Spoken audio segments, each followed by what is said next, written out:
사랑하는 여러분, 주님의 이름으로 평안을 전합니다. 오늘 이 자리에 함께하신 모든 분들에게 하나님의 은혜와 축복이 가득하기를 기도합니다.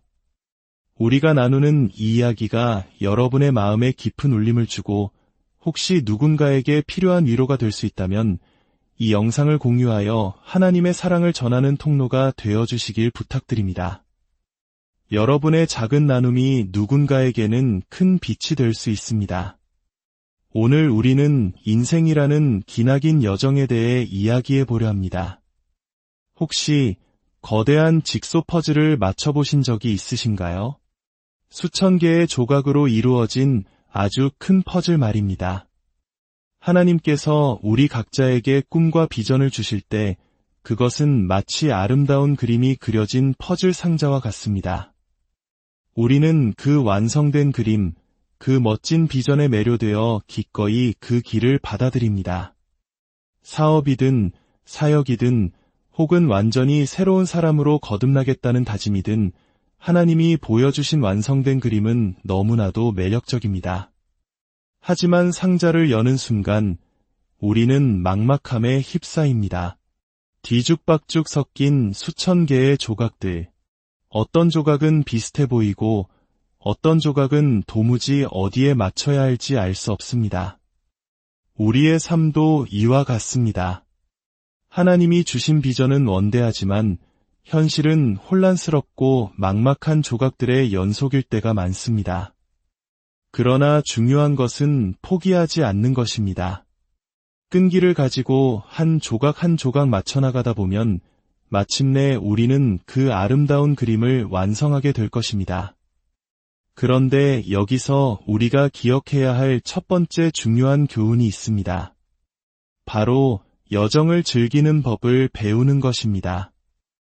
인생은 목적지에 도달하는 것보다 그 과정 자체가 훨씬 더 중요하기 때문입니다. 마침내 꿈에 그리던 목적지에 도달했을 때 그 기쁨은 며칠 혹은 몇 주간 지속될 수 있습니다. 하지만 그 감격은 영원하지 않습니다. 우리는 곧 또 다른 목표, 새로운 도전을 갈망하게 될 것입니다. 하나님께서 우리를 끊임없이 성장하고 새로운 것을 향해 나아가도록 창조하셨기 때문입니다. 만약 우리가 그 여정을 즐기지 못한다면 우리는 삶의 대부분을 좌절감 속에서 보내게 될지도 모릅니다. 물론 여정의 모든 순간이 즐거울 수만은 없습니다. 때로는 고통스럽고 때로는 지루하며 때로는 모든 것을 포기하고 싶을 때도 있을 것입니다. 하지만 그 모든 순간에는 목적이 있습니다. 우리는 그 과정을 통해 경험을 얻게 됩니다. 마치 회사에서 경력 있는 직원을 선호하듯 하나님께서도 우리에게 다양한 경험을 쌓게 하십니다. 우리는 모든 사람을 사랑하게 해달라고 기도하지만 사랑스럽지 않은 사람까지 사랑해야 하는 상황은 피하고 싶어 합니다. 다른 사람에게는 용서하라고 쉽게 조언하지만 정작 내 마음을 갈기갈기 찢어놓은 사람을 만나면 용서는 너무나도 어려운 과제가 됩니다. 남에게 무엇을 하라고 말하는 것이 내가 직접 그것을 행하는 것보다 얼마나 쉬운지 우리는 잘 알고 있습니다. 하나님께서는 우리에게 멋진 그림, 즉 비전을 보여주십니다. 약 40년 전 하나님께서 제 마음에 말씀하셨습니다. 너는 전 세계를 다니며 나의 말을 가르치고 아주 큰 사역을 하게 될 것이다. 솔직히 말해 그 당시 제 상황을 생각하면 터무니없는 말씀이었습니다. 하지만 하나님께서 우리에게 무언가를 말씀하실 때 그것을 믿을 수 있는 믿음 또한 선물로 주십니다. 그래서 다른 사람들의 눈에는 불가능해 보이는 일도 나에게는 지극히 합리적으로 느껴지는 것입니다. 주변 사람들은 내가 말도 안 되라며 비웃을지 모르지만 내 안에는 하나님이 주신 확신이 있습니다. 그러나 그 비전의 상자를 열었을 때, 그 수많은 조각들을 마주했을 때 저는 탄식했습니다. 오, 하나님, 제가 도대체 무슨 일을 벌인 걸까요? 정말 이 길을 가고 싶은 게 맞을까요? 현재의 위치에서 원하는 곳으로 가기까지는 너무나도 많은 조각들이 필요합니다.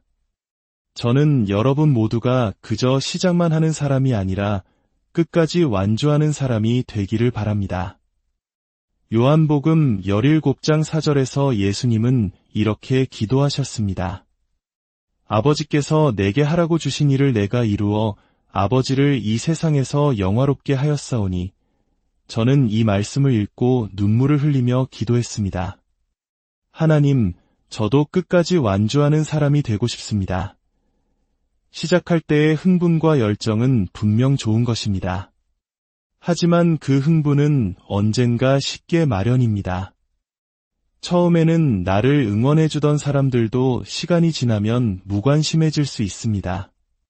결국 당신과 하나님, 그리고 당신을 괴롭히는 사탄만이 남는 날이 올 것입니다.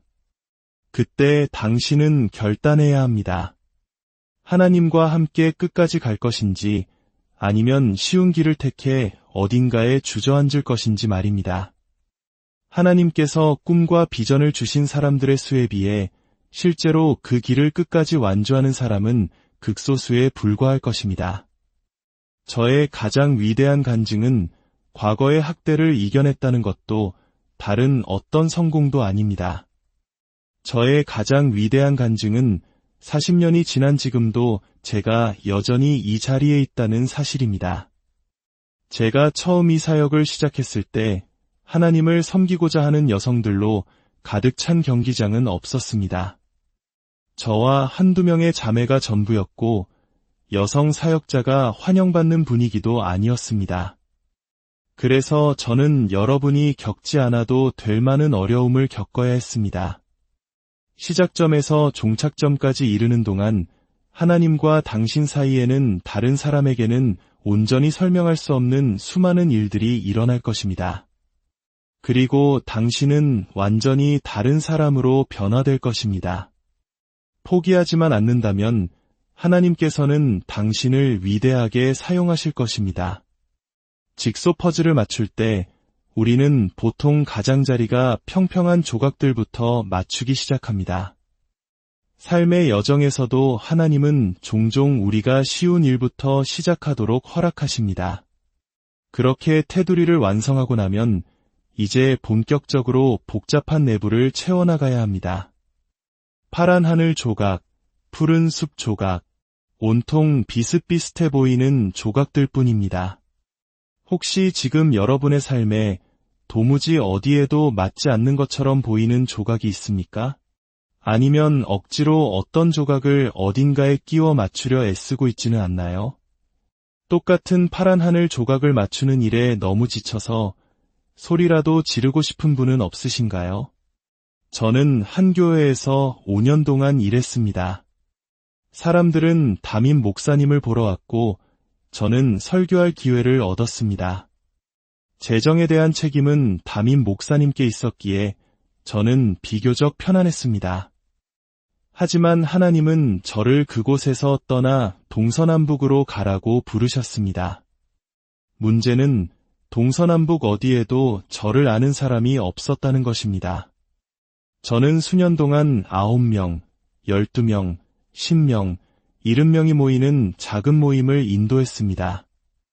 100명이 모이면 마치 천국에 온 것 같았습니다. 저는 똑같은 파란 하늘 조각을 맞추는 일에 너무나도 지쳐 있었습니다. 혹시 이 자리에 너무나 오랫동안 같은 장소에서 같은 일을 반복하며 갇혀 있다고 느끼는 분이 계십니까?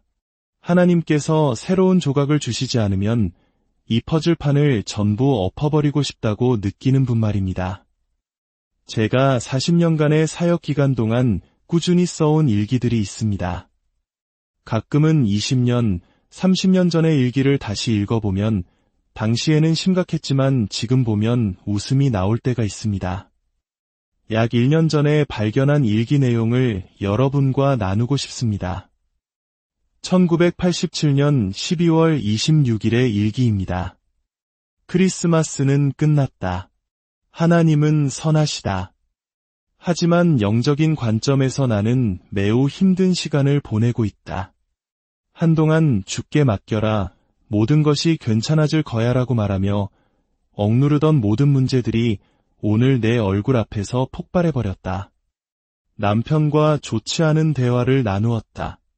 그는 내가 모든 것을 통제해야 직성이 풀리는 사람이라고 생각하고 나는 그가 틀렸고 불공평하다고 느낀다. 우리는 의견이 다를 때 소통에 어려움을 겪는다. 메시지를 준비하는 것도 평소보다 훨씬 어렵고 하나님의 음성을 듣기도 힘들다. 기름 부으심도 거의 느껴지지 않는다. 영적으로 더 깊이 나아가려 애쓸수록 하나님은 더 숨어버리시고 나에게 오직 믿음으로만 나아가라고 요구하시는 것 같다. 암 때문에 유방절제 수술을 받았고 성형수술이 2번 더 남았다. 연말이라 모임 참석률도 떨어졌다. 게으름, 권태, 불만족 등 이상한 감정들이 한꺼번에 몰려왔다. 어떻게 기도해야 할지도 모르겠다. 오늘 이 모든 것이 너무 버겁게 느껴진다. 하나님, 도와주세요. 이대로 가라앉을 것만 같지만 그러지 않으리라 믿는다. 하나님께서 무언가를 하고 계심을 믿는다. 하지만 그것이 무엇인지는 모르겠다. 아마도 나에게 더 큰 포기를 원하시는 것 같다. 내가 할 수 있을지 확신할 수 없지만 하나님께서 하실 수 있다면 기꺼이 맡겨드리고 싶다. 이 일기를 쓰고 나서 11년이 지난 후의 기록을 읽어드리겠습니다. 1998년 12월 20일의 일기입니다. 오래된 노트를 읽다가 내 삶이 어떻게 변했는지 업데이트해주고 싶다는 생각이 들었다. 모든 것이 극적으로 변했다. 나는 이제 375개의 텔레비전 방송국과 250개의 라디오 방송국에서 말씀을 전하고 있다. 우리의 사역은 매우 성공적이다. 나 자신도 극적으로 변했다. 나는 거의 항상 평안을 누린다. 지난 세월 동안 건강 문제는 계속 있었지만 그 모든 것 속에서 하나님은 나를 부르신 모든 일을 할 수 있는 은혜를 주셨다. 때로는 힘들었지만 하나님은 신실하시다고 보고할 수 있다. 그 11년 동안 무슨 일이 일어났을까요?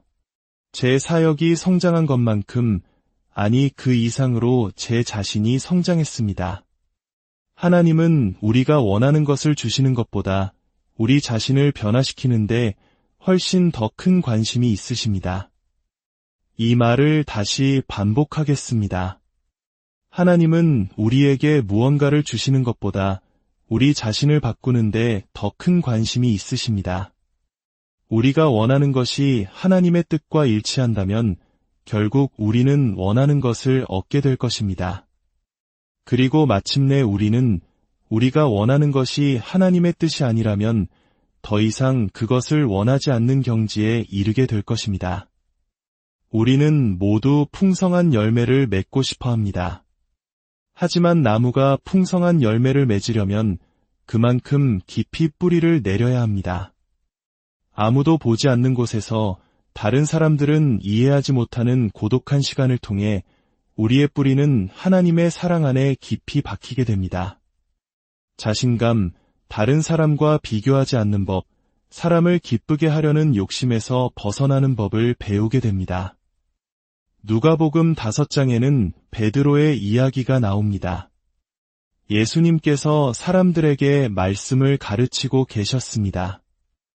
말씀이 끝나자 예수님은 밤새도록 고기를 한 마리도 잡지 못해 지쳐있는 베드로에게 말씀하셨습니다. 깊은 데로 가서 그물을 내려 고기를 잡으라. 베드로는 대답했습니다. 선생님, 우리들이 밤이 새도록 수고하였으되 잡은 것이 없지만은 말씀에 의지하여 내가 그물을 내리리이다. 이것이 바로 전환점입니다. 하고 싶지 않습니다. 피곤합니다. 소용없을 거라고 생각합니다. 이건 불공평합니다. 하지만 주님께서 하라고 하시면 하겠습니다.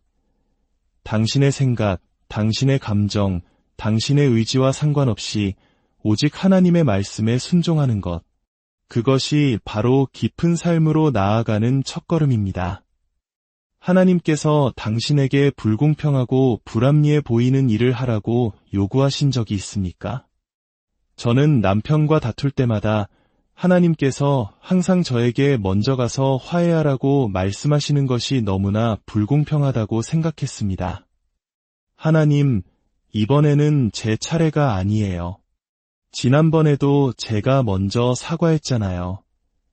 남편에게 말씀해 주세요. 하지만 성경 어디에도 내 차례일 때만 화해하라는 구절은 없었습니다. 저는 하나님께 불평했습니다. 왜 다른 사람들은 자유롭게 하는 일들을 저는 못하게 하시냐고, 왜 저에게만 이렇게 엄격하시냐고 물었습니다. 그때 하나님께서 제 마음에 이렇게 말씀하셨습니다. 그 말씀은 오늘 이 자리에 있는 누군가에게도 꼭 필요한 말씀일 것입니다. 너는 나에게 많은 것을 구했다. 그것을 정말로 원하느냐, 원하지 않느냐? 만약 당신이 하나님께 많은 것을 구했다면, 당신의 삶을 통해 위대한 일을 이루어달라고 기도했다면, 더 이상 다른 사람의 삶과 당신의 삶을 비교해서는 안 됩니다. 이것은 오직 당신과 하나님 사이의 문제입니다. 베드로가 말씀에 순종했을 때 그물이 찢어질 만큼 많은 고기가 잡혔습니다. 너무 많아서 다른 배의 동료들을 불러 도와달라고 해야 했습니다. 배 2척에 가득 채우니 배가 가라앉을 지경이었습니다. 이것이 주는 메시지는 무엇일까요? 우리가 우리의 생각과 감정이 아닌 하나님의 말씀에 따라 깊은 삶을 살 때 우리는 우리 자신뿐만 아니라 주변의 모든 사람들을 도울 수 있을 만큼 넘치는 축복을 받게 된다는 것입니다. 그 고통의 시간들 속에서 제 동기는 정화되었습니다. 처음 우리가 하나님께 쓰임받기를 원할 때 우리의 동기는 그리 순수하지 않을 수 있습니다. 저는 아버지에게 학대받은 상처 때문에 인정받고 싶은 욕구가 강했습니다. 성공해서 제 자신에 대해 좋은 감정을 느끼고 싶었습니다. 다른 사람을 돕고 싶다는 마음도 있었지만 성공하고 싶고 중요한 사람이 되고 싶다는 욕심이 더 컸습니다. 하지만 하나님께서는 오랜 시간 동안 저를 다루시며 제 동기를 정화시키셨습니다. 이제 제가 하는 모든 일의 첫 번째 이유는 하나님께 대한 순종이며 두 번째 이유는 다른 사람들을 돕기 위함입니다. 하나님은 우리의 큰 사역이나 화려한 업적에 감동받지 않으십니다. 하나님이 관심을 가지시는 유일한 것은 우리가 왜 그 일을 하느냐는 것입니다. 우리가 두려워해야 할 가장 큰 것은 실패가 아닙니다. 우리가 두려워해야 할 가장 큰 것은 아무런 가치도 없는 일에 성공하는 것입니다. 우리의 삶을 목적을 위해 의미 있는 일에 사용하십시오. 시간을 낭비하지 마십시오. 다른 사람들에게 잘 보이기 위해 하나님께 중요하지 않은 일들을 하며 인생을 허비하는 것은 가장 큰 낭비 중 하나입니다. 성공은 위험할 수 있습니다. 왜냐하면 우리가 이룬 성공이 마치 우리 자신의 힘으로 된 것이라고 착각하게 만들 수 있기 때문입니다. 더 나쁜 것은 우리가 다른 사람들보다 우월하다고 생각하게 되는 것입니다. 다니엘서에 나오는 느부갓네살 왕을 보십시오. 처음에는 모든 영광을 하나님께 돌렸지만 큰 성공을 거둔 후 그는 교만해졌습니다. 이 큰 바빌론은 내가 나의 능력과 권세로 건설하여 나의 위엄과 영광을 나타낸 것이 아니냐. 그 말이 그의 입에서 채 끝나기도 전에 하늘에서 음성이 들려왔습니다. 느부갓네살 왕아, 내게 말하노니 나라의 왕위가 내게서 떠났느니라. 하나님께서 무언가를 허물어뜨리시는 것은 우리가 그것을 쌓아 올리는 데 걸린 시간보다 훨씬 짧습니다. 리더십은 특권일 뿐만 아니라 엄청난 책임이 따르는 자리입니다. 당신이 얼마나 많은 사람을 도울 수 있는지는 당신이 얼마나 많은 사람에게 상처를 줄 수 있는지와 정확히 같습니다. 사람들은 리더의 모든 것을 지켜봅니다. 저는 텔레비전에 나오기 때문에 많은 사람들이 저를 알아봅니다. 그래서 저는 대중 앞에서 제가 설교한 대로 살지 않을 여유가 없습니다. 피곤하고 힘들 때 저는 차라리 집에 머뭅니다. 왜냐하면 짜증스러운 모습으로 사람들에게 상처를 줄 수 없기 때문입니다. 우리의 삶에는 침묵의 시기가 있습니다. 마음속에는 하나님이 주신 꿈이 있지만 현실에서는 아무 일도 일어나지 않는 것처럼 보이는 시간입니다. 아무도 나를 알아주지 않고 믿어주지 않는 고독한 시간입니다. 모세는 광야에서 40년을 보냈습니다. 요셉은 노예로 팔려가 총리가 되기까지 13년의 세월을 견뎌냈습니다. 다윗은 왕으로 기름 부음 받고 왕관을 쓰기까지 20년을 기다려야 했습니다. 예수님조차도 12살의 성전에서 잠시 모습을 보이신 후 30살의 공생애를 시작하기까지 침묵의 시간을 보내셨습니다. 성경은 그 시간에 대해 단지 그가 자라나셨다고만 기록합니다. 그 침묵의 시간 동안 하나님은 오직 당신에게만 집중하십니다. 당신을 다듬고 훈련시키고 성장시키십니다. 그리고 마침내 당신의 때가 왔을 때 당신이 스스로를 높이는 것이 아니라 하나님께서 당신을 높이실 것입니다. 하나님이 높이신 자는 아무도 무너뜨릴 수 없습니다. 저는 어린 시절 아버지에게 끔찍한 학대를 당했습니다. 그 상황에서 벗어나게 해달라고, 심지어 아버지가 돌아가시게 해달라고 기도했습니다. 하나님은 저를 그 상황에서 꺼내주시지 않았습니다. 하지만 저를 그 상황을 통과하게 해주셨습니다. 저는 그 고통스러운 경험을 통해 지금 전 세계의 수많은 사람들을 돕고 있습니다.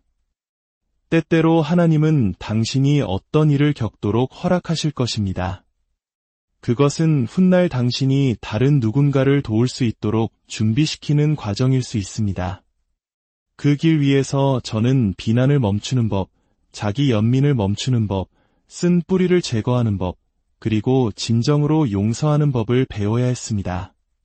가장 큰 시험은 늙고 병드신 부모님을 돌봐야 했을 때 찾아왔습니다.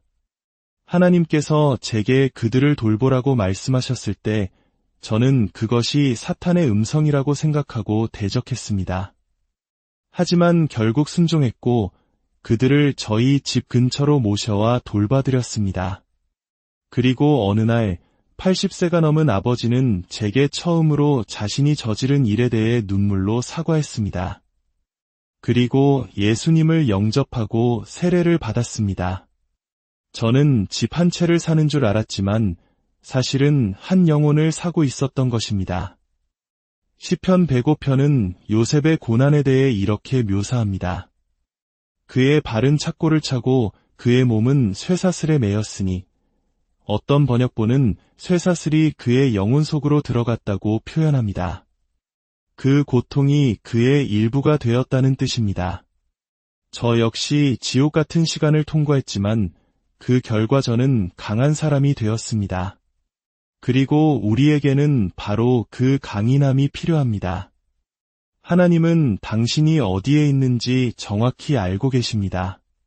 당신이 보이지 않는 존재처럼 느껴질지라도 하나님은 당신을 보고 계십니다.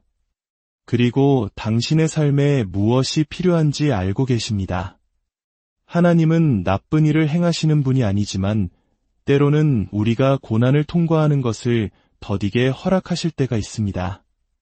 거기에는 목적이 있기 때문입니다. 그러니 이제 이곳에서 벗어나게 해주세요 라고 기도하는 대신 이렇게 기도해 보십시오. 하나님, 때가 되면 저를 이곳에서 이끌어내실 것을 믿습니다. 하지만 제가 이 안에 있는 동안 하나님께서 제가 배우기 원하시는 것을 배우게 하시고 얻기 원하시는 것을 얻게 하옵소서. 이 시험을 통과하게 하옵소서. 상황은 끔찍할지라도 하나님은 여전히 선하십니다. 당신의 영혼에 더 많은 쇠, 즉 강인함이 새겨질 때 사탄은 더 이상 당신을 함부로 흔들 수 없을 것입니다. 사랑하는 하나님 아버지, 이 메시지를 듣는 모든 영혼들을 위해 기도합니다. 각 사람이 어떤 어려움을 겪고 있는지 주님은 아십니다. 그들이 두려워하지 않게 하시고 도망치지 않게 하옵소서. 고난 속에서 주님의 뜻을 발견하게 하시고 인내하며 모든 시험을 통과할 힘을 주옵소서. 그리하여 마침내 주님께서 원하시는 모습으로 아름답게 빚어지게 하옵소서. 모든 고통에는 목적이 있음을 믿고 모든 것을 합력하여 선을 이루시는 주님을 신뢰하게 하옵소서. 우리를 구원하신 예수님의 이름으로 기도